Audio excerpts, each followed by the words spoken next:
الله أكبر الله أكبر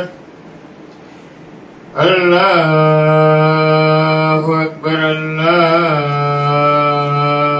أكبر أشهد أن لا إله إلا الله أشهد أن لا إله إلا الله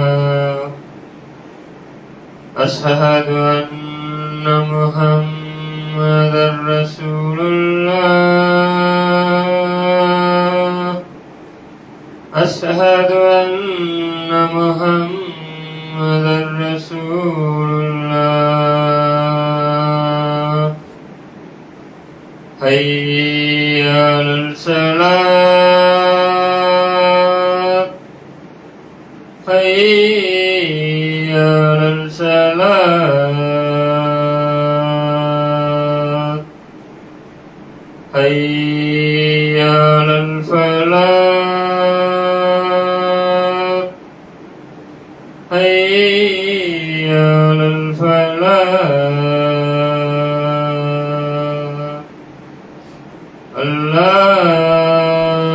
الله أكبر الله أكبر لا إله إلا الله.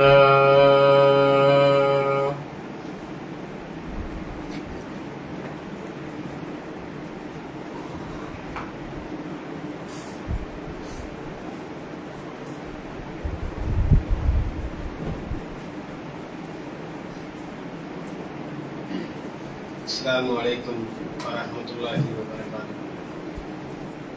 الحمد لله رب العالمين نحمده ونستعينه ونستغفره ونؤمن به ونتوكل عليه ونعوذ بالله من شرور أنفسنا ومن سيئات أعمالنا من يهده الله فلا مضل له ومن يضلل فلا هادي له أشهد أن لا إله إلا الله وحده لا شريك له وأشهد أن محمدا عبده ورسوله أما بعد فقد قال الله تعالى في القرآن العليم فأعوذ بالله من الشيطان الرجيم بسم الله الرحمن الرحيم يا أيها الناس اتقوا ربكم الذي خلقكم من نفس واحدة وخلق منها زوجها وبث منهما رجالا كثيرا ونساء واتقوا الله الذي تساءلون به والأرحام إن الله كان عليكم يا أيها الذين آمنوا اتقوا الله حق تقاته ولا تموتن إلا وأنتم مسلمون يا أيها الذين آمنوا اتقوا الله وقولوا قولا سديدا يصلح لكم أعمالكم ويغفر لكم ذنوبكم ومن يطع الله ورسوله فقد فاز فوزا عظيما قال نبينا صلى الله عليه وسلم إن خير الحديث كتاب الله وخير الهدي هدي محمد صلى الله عليه وسلم شر الأمور محدثاتها وكل محدثة بدعة وكل بدعة ضلالة وكل ضلالة في النار أو كما قال نبينا صلى الله عليه وسلم صدق الله العظيم. அளவற்ற அருளாளனும் நேரில்லா பெருங்கொடையுமாகிய எல்லாம் வல்ல அல்லாஹ்வுடைய திருப்பெயரை போற்றியவனாகவும் புகழ்ந்தவனாகவும் எனது ஜும்மா உரையினை ஆரம்பம் செய்கின்றேன். ஏக இறைவனுடைய சாந்தியும் சமாதானமும் எம்பெருமானார் நபிகள் நாயகம் ஸல்லல்லாஹு அலைஹி வஸல்லம் அவர்களின் மீதும் அவர்களின் உற்றார் உறவினர்களின் மீதும் அவர்களின் வழிமுறைகளை தவறாமல் பின்பற்றி வாழ்ந்த உத்தம சத்திய சகாபாக்களின் மீதும் சகாபிய பெண்மணிகளின் மீதும் குறிப்பாக இந்த ஜும்மா தினத்தில் அமர்ந்திருக்கக்கூடிய நம் அனைவரின் மீதும் ஏக இறைவனுடைய சாந்தியும் சமாதானமும் என்றென்றும் நின்று நிலப்பட்டுமாக என்கின்ற பிரார்த்தனையோடு எனது உரையை ஆரம்பம் செய்கின்றேன். நாமெல்லாம் இன்றைக்கு புனிதமிகு ரமலான் மாதத்தினுடைய இறுதியிலே இருக்கிறோம். இந்த நேரத்திலே நம்மளுடைய மன உறுதி எப்படி இருக்கிறது என்று ஒவ்வொருவரும் தன்னைத்தானே சுயமரியாதை சுய பரிசோதனை செய்து கொள்ளக்கூடியவர்களாக இருக்க வேண்டும். கடந்த 22 நாட்களாக நாம் செய்த அந்த அமல்கள் இபாதத்துகள் மன உறுதி இதெல்லாம் எதற்காக செய்தோம் என்கின்ற சிந்தனையை நாம் ஒவ்வொருவரும் சிந்திக்க கடமைப்பட்டிருக்கிறோம். நாம் இந்த 22 நாட்களாக தொடர்ந்த இந்த பயணம் என்பது தீமைகளை எவ்வளவோ தவிர்த்திருப்போம், நன்மைகளை இயன்றவரை செய்திருப்போம். இதான் இந்த 22 நாட்களில், கடந்து சென்ற இந்த 22 நாட்களில் நாம் செய்த அந்த விஷயங்கள் என்ன என்று பார்த்தால், முடிந்தவரை தீமைகளை விட்டு விலகி இருந்தோம். முடிந்தவரை அமல்களிலே அதிகமாக ஆர்வம் செலுத்தினோம்.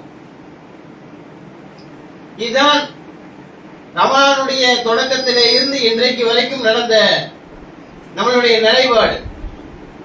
ஆனால் ரமலான் முடிந்த பிறகு இது தொடர்ச்சியாக இருக்க வேண்டும் என்பதுதான் இந்த மாதத்தினுடைய குறிக்கோள். ஆனால் ரமலான் முடிந்த பிறகு நாம் பாவங்களிலும் தீமைகளிலும் இபாதத்துகளை புறக்கணித்து, அமல்களை புறக்கணித்து நம்மளுடைய வாழ்க்கை இருந்தது என்று சொன்னால், இந்த ரமலான் கொடுத்த, இந்த ரமலானை சந்தித்த நாம் பெற்ற படிப்பினை என்ன? அதுவும் குறிப்பாக கடைசி பத்திலே இருக்கிறோம். அதிகமாக இறைவனிடத்திலே பாவம் மன்னிப்பு தேட வேண்டும். அது ஒவ்வொருவர் மீதும் கடமையாக இருக்கிறது. பாவங்கள் மன்னிக்கப்பட்ட மனிதர்கள், பாவமே செய்யாத மனிதர்கள் இந்த உலகத்தில் இருக்கிறார்களா? நபி ஆதம் அலைஹிஸ்ஸலாம் அவர்கள் முதற்கொண்டு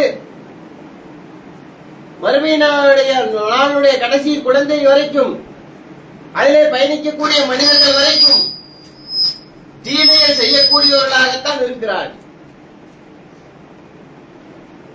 குல்லுபனி ஆதம யுகுத்திக்கு பில்லைலி வந்தகார். ஆதமுடைய மகன் இரவிலும் பகலிலும் தவறு செய்யக்கூடியவனாகத்தான் படைக்கப்பட்டிருக்கிறார். தவறுக்கு அப்பாற்பட்டவர்கள், தீமைக்கு அப்பாற்பட்டவர்கள் இந்த உலகத்திலே யாருமே கிடையாது. நபிமார்கள் உட்பட யாருமே தீமைக்கு அப்பாற்பட்டவர்கள் கிடையாது. நபிமார்கள் சிறு சிறு பிழைகள் செய்திருப்பார்கள். ஆனால் இன்றைக்கு வாழக்கூடிய மனிதர்கள் நாம் பெரும் பாவங்கள் செய்து கொண்டிருக்கிறோம். அதையெல்லாம் போக்குவதற்கும் இறைவனிடத்திலே மன்னிப்பு தேடுவதற்கும் ஒரு அருமையான சந்தர்ப்பம் இருக்கிறது என்று சொன்னால் அது இந்த ரமலான் மாதத்திலே தான் இருக்கிறது. எப்படி பயன்படுத்தி இருக்கிறோம், இனி எதிர்வரக்கூடிய காலத்தை எப்படி பயன்படுத்த போகிறோம், இரண்டையும் சிந்தித்து பாருங்கள். 2 விஷயங்கள் தான். ரமலானுக்கு பிறகு நம்மளுடைய வாழ்க்கை சீரடைய வேண்டும் என்றால், ரமலானுக்கு பிறகு நம்மளுடைய வாழ்க்கை மாற வேண்டும் என்றால், இறைவன் நம்மளுடைய பாவங்களை மன்னிக்கப்பட வேண்டும் என்றால் 2 விஷயங்கள் தான் இருக்கிறது. உள்ளத்திலே நம்பிக்கையை அதிகமாக விதைக்க வேண்டும். இறைவனிடத்திலே அதிகமாக பாவம் மன்னிப்பை தேட வேண்டும். 2 தான் இருக்கிறது. முதலே நம்பிக்கை ஆழமாக நம்ம இடத்துல இருக்கிறதா? ரமலான் மாதத்தை கடக்க இருக்கிறோம், ரமலான் மாதத்தை நம்புகிறோம், நம்பிக்கையை மாற்று கருத்தில்லை. அந்த நம்பிக்கை எப்பொழுது வீண் போகிறது என்றால், ரமலானுக்கு பிறகு நம்மளுடைய வாழ்க்கை மாறுகிறது. அப்பதான் அந்த நம்பிக்கையை குறையிருப்பதாக நம்மால் காண முடிகிறது. இன்றைக்கு வாயளவிலே சொல்லுகிறோம், நம்புகிறோம், நோம்பு வச்சா தொழுகிறோம், நோம்பு வச்சா தீமைகளில் ஈடுபடக்கூடாது, தவிர்க்கிறோம்.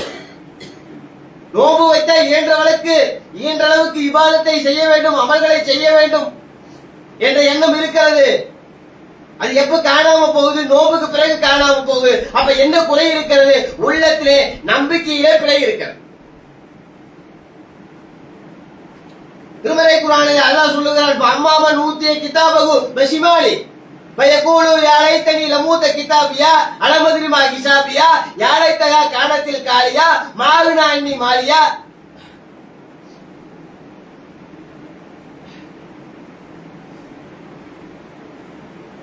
மறுமை நாளிலே புத்தகம் வலது கரத்திலே வழங்கப்பட்டவர்கள் விசாரணை எப்படி எதிர்கொள்வார்கள்? தன்னுடைய இடது கரத்திலே புத்தகம் வழங்கப்பட்டவர்கள் விசாரணை எப்படி எதிர்கொள்வார்கள்?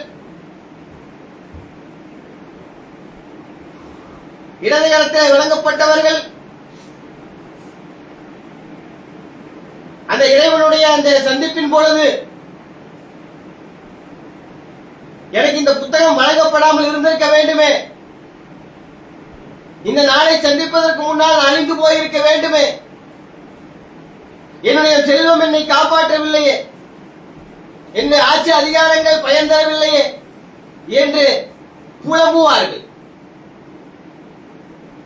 அப்ப என்ன இருக்கிறது? அப்படி புலம்பிக் கொண்டிருக்கும் பொழுது அல்லாஹ் சொல்லுவான், அவனை பிடித்து இழுத்துச் செல்லுங்கள், 70 முழ செங்கலையால் பிடித்து அவனை இழுத்துக் கொண்டு போய் நரகத்திலே போய் போடுங்கள் என்று இறைவனுடைய தரப்பிலே இருந்து கூறப்படும். என்ன காரணம் என்று சொன்னால், அந்த நம்பிக்கையிலே பிழை இருந்தது, இறை நம்பிக்கையிலே பிழை இருந்தது, அல்லாஹ்வை நம்புகிற விஷயத்திலே ஓட்டை இருந்தது. அதனுடைய விளைவாகத்தான் அவர்கள் நரகத்திற்கு தரதரவென்று இழுத்துச் செல்லப்பட்டார்கள். அப்ப சிந்தித்து பாருங்கள், நம்பிக்கை என்பது ஆழமான ஒரு விஷயம். அதிலே பிழை இருந்தது என்று சொன்னால் நாம் நிச்சயமாக நம்மளுடைய வழி சீராக இருக்காது, நம்மளுடைய வழி நேராக இருக்காது. ரமலானை அடைந்திருக்கிறோம், அதற்கு பின்னால் இந்த ரமலான் கொடுத்த படிப்பினையை பாடத்தை பயன்படுத்தாமல் விட்டால் நம்பிக்கையிலே பிழை இருக்கிறது, ஓட்டை இருக்கிறது என்றுதானே அர்த்தம். நபிமார்கள் கடுமையாக இறைவனை நம்பினார்கள், இப்படியெல்லாம் நம்புவதற்கு வாய்ப்பே இல்லை, இப்படியெல்லாம் ஒரு மனுஷன் நம்பவே முடியாது என்று சொல்லுகிற அளவிற்கு நபிமார்கள் இறைவனை ஆழமாக நம்பினார்கள். பத்ர் களத்திலே வெறும் 313 சஹாபாக்களோடு நபிகள் பெருமானார் ஸல்லல்லாஹு அலைஹி வஸல்லம் அவர்கள் 1000க்கும் அதிகமான எதிரிகளை கொண்ட ஒரு படைக்கு எதிராக நிற்கிறார்கள்.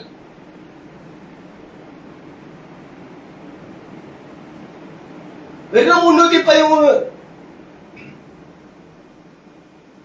அதிலும் அதிகமானவர்கள் வயதானவர்கள், ஆயிரக்கணக்கான மக்களை, போர் வீரர்களை எதிர்த்து வெற்றி பெறுகிறார்கள் என்று சொன்னால் அந்த இடத்துல இறைவன் மீது நம்பிக்கை வைத்தார்கள். அல்லாஹ்வை முழுமையாக நம்பிக்கை வைத்ததனுடைய விளைவுதானே பத்ர் போர்க்களத்தினுடைய வெற்றி. அதே போல பாருங்கள், நபி மூசா அலைஹிஸ்ஸலாம் அவர்கள் ஃபிரௌனிடமிருந்து அந்த மக்களை காப்பாற்றிக் கொண்டு அழைத்து செல்லுகிறார்கள். ஃபிரௌன் பின்னாடியே துரத்திட்டு வர்றான். ஒரு கட்டத்தில் ஃபிரௌன் படை பின்னாடி இருக்கிறது, தப்பித்து வந்தவர்களுக்கு மத்தியிலே கடல் இருக்கிறது. சென்ட்ரல் நல்லா மாட்டிட்டாங்க, லாக் ஆயிடுச்சு. அந்த மக்கள் சொன்னார்கள், யா மூசா இன்னாலா முதரக்கூன், என்ன மூசாவே வசமா வந்து மாட்டிக்கிட்டுமே என்றுதான் அந்த மக்கள் சொன்னார்கள். ஏன்னா அப்படித்தான் சொல்ல முடியும்.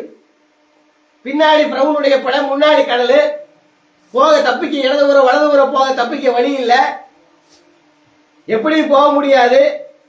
அப்ப மாட்டிக்கிட்டமே, யா மூசா இன்னாலா முதரக்கூன், இப்படி வசமா வந்து மாட்டிக்கிட்டமே. நபி மூசா அலைஹிஸ்ஸலாம் அவர்கள் அல்லாஹ்வின் மீது நம்பிக்கை வைத்தார்கள். இது நானா வரல, என்னுடைய இறைவன் வரை சொன்னான், என்னுடைய இறைவன் சொன்ன செய்தியின் அடிப்படையிலே நான் பின்பற்றேன், என்னுடைய இறைவன் காப்பாற்றுவான் என்று அந்த நேரத்தில் கூட இறைவனை நம்பினார்கள். கடல் பிளந்தது. இப்படி நம்பினார்கள். நபி இப்ராஹிம் அலைஹிஸ்ஸலாம் அவருடைய அந்த வரலாற்றை எடுத்து பாருங்கள். சிலைகள் உடைக்கப்பட்ட பின்பு நபி இப்ராஹிம் அலைஹிஸ்ஸலாம் அவர்கள் இறை நிராகரிப்பாளர்களால் பிடிக்கப்படுகிறார்கள். சிலையை உடைத்ததற்காக அவரை தூக்கி நெருப்புல போடணும் முடிவு பண்ணிட்டாங்க. நெருப்புல தூக்கி போட போறாங்க. அது நபி இப்ராஹிம் அலைஹிஸ்ஸலாம் அவர்களுக்கும் நன்றாக தெரிகிறது. தூக்கி போட்ட ஆள் காலி, முடிஞ்சது. ஏன் நெருப்பு எல்லாத்தையுமே எரிச்சு பஸ்பம் ஆக்கிடும். தூக்கி நம்மளை போட போறாங்கன்னு தெரியும், அவங்க சும்மா விளையாட்டுக்கு சொல்லல, தூக்கி போடுவதற்கு ரெடி ஆயிட்டாங்க. தூக்கி போட போறாங்க, தூக்கி போட்டா காலி, முடிஞ்சது நம்மளுடைய வாழ்க்கை. தூக்கி போட்டாங்க. நெருப்பு ஐஸ் கட்டியாக மாறி குளிர்ந்தது. நெருப்பு நடக்கும், அப்படி ஒரு வாய்ப்பு இருக்கிறதா? இறைவன் நாடினா என்ன வேணாலும் நடக்கும். அந்த நேரத்திலே நம்பிக்கை வைத்தார்கள். என்னுடைய இறைவன் காப்பாற்றுவான் என்ற நம்பிக்கை ஆழமாக இருந்தது. நெருப்பிலே தூக்கி போடும் பொழுது கூட அவர்கள் ஹிஸ்புல்லாஹ் நிகமல் வக்கீல், என்னுடைய இறைவன் எனக்கு பொறுப்பாளன் என்று உறுதியாக நம்பினார்.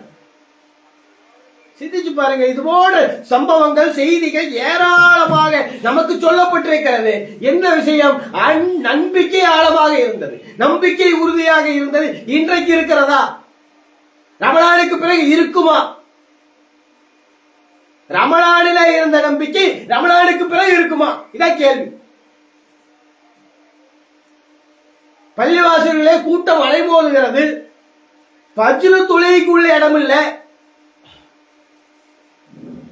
இசா தொழுகைக்கு இடம் இல்ல, 2:30 மணிக்கு தகஜத்துக்கு கூட்டம் அலைமோதுகிறது. இப்படி எல்லாம் இருக்கக்கூடிய நாம் ரமலானுக்கு பிறகு நம்மளுடைய திசை மாறியது என்றால் இந்த ரமலான் மாதம் ஒரு சடங்காகத்தான் இருக்கிறது என்பதுதானே பொருள். அதான பொருள், வேற என்ன? அப்ப நம்ம நம்பிக்கையிலே ஓட்டை இருக்கிறது, நம்ம நம்பிக்கையிலே பிழை இருக்கிறது. அப்ப நம்பிக்கை ஆழமாக இருந்தால்தான் அடுத்த கட்ட நடவடிக்கையை எடுக்க முடியும். ஆனா நம்பிக்கையிலே குறைபாடோடு, நம்பிக்கையிலே பிழையோடு நிச்சயமாக இந்த உலகத்திலே பயணித்தால் நிச்சயமாக அது வறுமையிலே ஒருபோதும் வெற்றியை பெற்றுத்தரவே தராது. அப்ப நம்பிக்கை ஒவ்வொரு மனிதனுக்கும் ஆழமாக பயந்திருக்க வேண்டும். எந்த பிரச்சனை வந்தாலும் சரி, எந்த இடர்கள் வந்தாலும் சரி. நோம்ப விட்டுருப்போமா? ரொம்ப கடுமையான பசி, தாகம் எடுக்குது, நோம்ப விட்டமா? இந்த நம்பிக்கை நம்மளுடைய ஒவ்வொரு செயல்பாட்டிலும் இருக்க வேண்டும். கஷ்டம் வரும்போது, பிரச்சனை வரும்போது அல்லாஹ் இருக்கிறார், நிச்சயமாக அவன் மாற்று வழியை ஏற்படுத்துவார். அந்த நம்பிக்கை ஆழமாக இருந்திருந்தால் ரமலானுக்கு பிறகும் நம்மளுடைய வாழ்க்கை சரியான முறையிலே, சீரான முறையிலே அது தொடர்ச்சியாக இருக்கும். அவன் முதல் விஷயம் நம்பிக்கை. நம்பிக்கையிலே ஒருபோதும் பிழை இருக்கக்கூடாது, ஓட்டை இருக்கக்கூடாது. இருந்தால் அது மறுமையிலே மிகப்பெரிய ஒரு பாதிப்பை ஏற்படுத்திவிடும். இரண்டாவதாக, இறைவனிடத்திலே அதிகமாக பாவ மன்னிப்பை தேட வேண்டும்.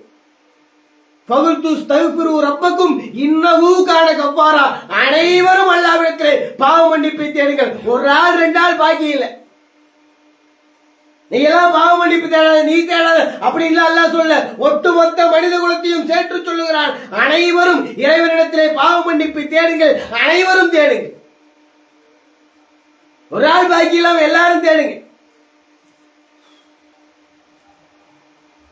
இந்த ரமலானுடைய கடைசி பத்திலே லைலத்துல் கத்ர் இறங்கிய இந்த கடைசி ஒற்றைப்படை இரவுகளிலே நாம் அதிகமாக எதை செய்கிறோம்? இறைவனிடத்திலே பாவ மன்னிப்பை தேடுகிறோம். இறைவா, என்னுடைய பாவத்தை மன்னித்து விடு, உன்னை தவிர யாராலும் என் பாவத்தை மன்னிக்கவே முடியாது என்று ஒவ்வொரு நேரத்திலும் நாம் இறைவனிடத்திலே முறையிட வேண்டும். உறுதியான நம்பிக்கை இருந்தால் தான் இறைவனிடத்திலே பாவ மன்னிப்பு தேடுவதற்கு நம்மளுடைய உள்ளத்திலே இடம் இருக்கும். நம்பிக்கையிலே பிழை இருந்தால் மன்னிப்பு தேடுவோமா? அப்ப இந்த கடைசி பத்திலே இருக்கிறோம். ரமலானுக்கு பிறகு நம்மளுடைய வாழ்க்கை தீமைகளை விட்டும் நன்மைகளின் பக்கம் அதிகமாக செல்ல வேண்டும் என்கின்ற அந்த வாழ்க்கையினுடைய தொடர்ச்சி இருக்க வேண்டும். அதற்கு இந்த மாதத்திலே அதிகமாக இறைவனிடத்திலே நாம் செய்த பாவத்திற்காக இறைவனிடத்திலே மன்னிப்பு கேட்க வேண்டும்.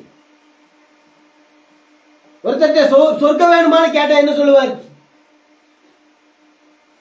சொர்க்கத்துக்கு போகணுமான்னு கேட்டா என்ன சொல்லுவார்? ஆமா, போகணும் தான் சொல்லுவார். யார சொர்க்கத்தை விட்டு நான் நரகத்துக்கு போவேன் அப்படின்னு சொல்லுவாரா? அப்ப சொர்க்கத்திற்கு தயாராக வேண்டும் என்றால் நீங்கள் இறைவனுடைய மன்னிப்பிற்கு தயாராக வேண்டும் என்று திருமறை குர்ஆன் சொல்லுகிறது. வசாரிஉ இலா மக்ஃபிரத்தம் மிர் ரப்பிக்கும் ப ஜன்னத்தின் அர்லு ஸமாவாதி வல் அர்ல் வதத்தலில் முத்தகீன். வானங்கள் மற்றும் பூமியுடைய பரப்பளவு கொண்ட சுவனத்திற்கு நீங்கள் தயாராகுங்கள்.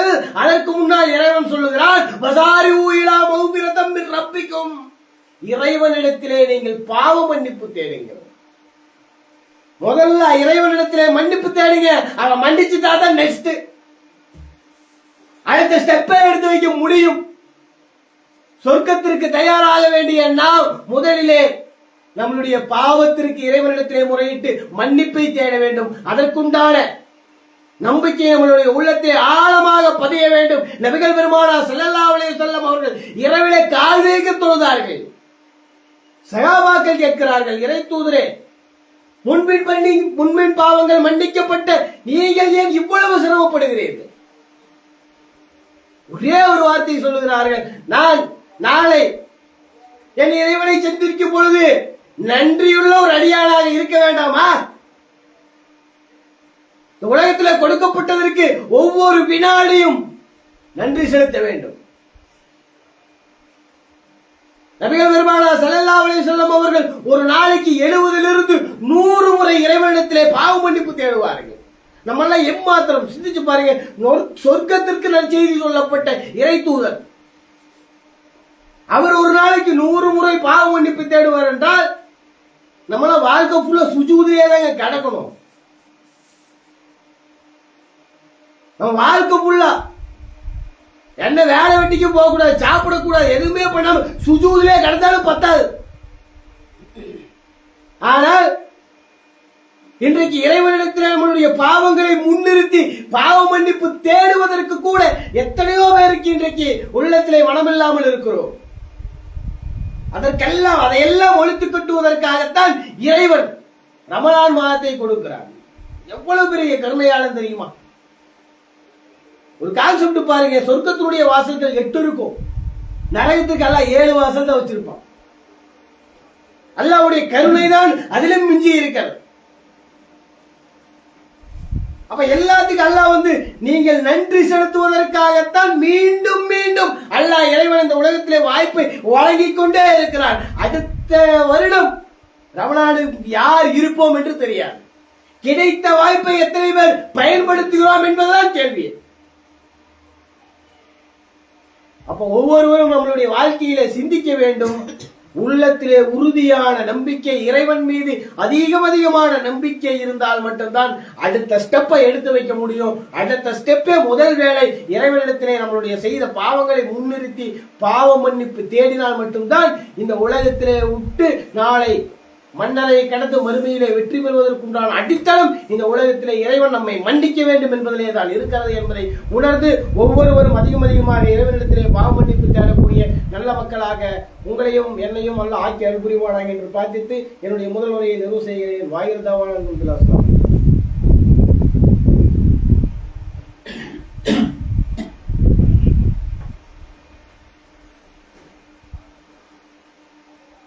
அஸ்ஸலாமு அலைக்கும் வரஹ்மத்துல்லாஹி வபரகாத்துஹு.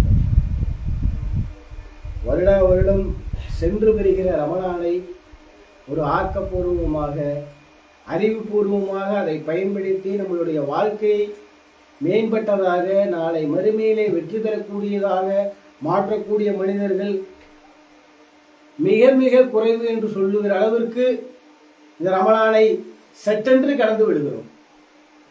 நேற்றுதான் ஆரம்பித்தது போல் இருந்தது, 22 நாட்கள் முடிந்து விட்டது. அந்த அளவுக்கு மிக வேகமாக காலங்கள் சுழண்டோடி கொண்டிருக்கிறது. ஒவ்வொருவரும் மரணத்தை எதிர்பார்த்து கொண்டிருக்கிறோம். இன்னி எத்தனை வருஷம் வாழ்ந்துட போறோம், எப்ப நம்மை மரணம் சந்திக்க போகிறது என்றது யாருக்குமே தெரியாது. மரணத்தினுடைய விளிம்பிலே இருந்து கொண்டு பாவ மன்னிப்பு தேடினால் நிச்சயமாக அது பயன் தராது. உயிர் தொண்டை குழியை அடையும் பொழுது எதை சொல்லியும் எதை கேட்டும் எந்த பிரயோஜனமும் இல்லை. நாளை மறுமையிலே நின்று ஒரு மனிதன் கதறுவான். நரகத்திற்கு செய்தி சொல்லப்பட்டவர்கள், நரகத்திற்கு தீர்ப்பானவர்கள், அவர்கள் சொல்லுவார்கள், ஒரே ஒரு சான்ஸ், ஒரே ஒரு வாய்ப்பை எனக்கு மீண்டும் இந்த பூமியிலே கொடுங்கள். எல்லாத்தையும் தர்மம் பண்ணிட்டு எல்லாத்தையும் கொடுத்துட்டு நல்லடியானவன்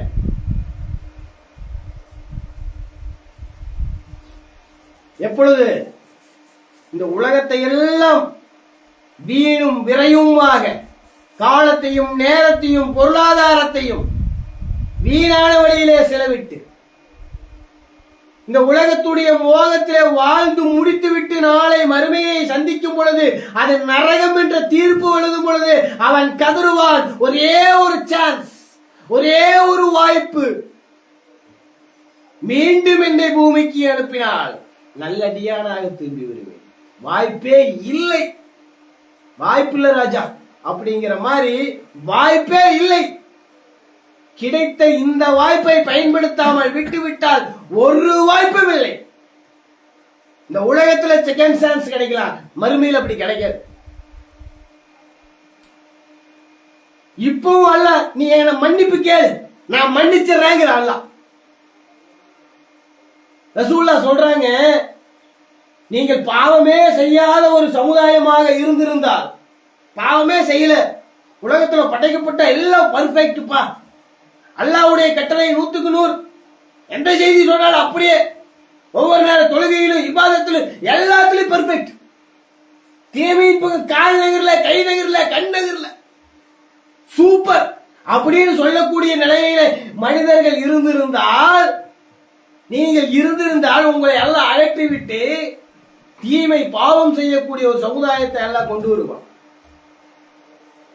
அவர்கள் தீமை செய்வார்கள், பாவம் செய்வார்கள், செஞ்ச தீமைக்காக பாவத்திற்காக இறைவனிடத்திலே பாவ மன்னிப்பை தேடுவார்கள். அல்லாஹ் அதை மகிழ்ச்சியோடு ஏற்றுக்கொண்டு அவர்களை மன்னிக்கிறார்.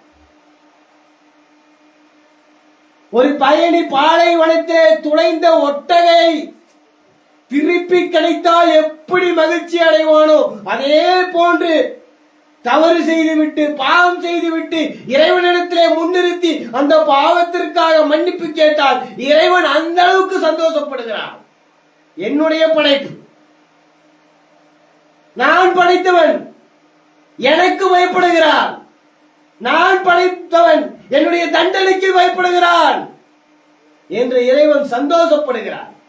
அப்ப பாவம் செய்வது மனித இயல்பாக இருந்தாலும் திருப்பி இறைவனிடத்திலே பாவ மன்னிப்பு தேடுவதும் மனித இயல்புதான். அதை புறக்கணித்து வாழ்ந்தால் நாளை மறுமையிலே இழப்புதான் என்று சொல்லி என்னுடைய ஜும்மா உரையை நிறைவு செய்கிறேன். வாயிரதாவானந்தம். அஸ்ஸலாமு அலைக்கும்.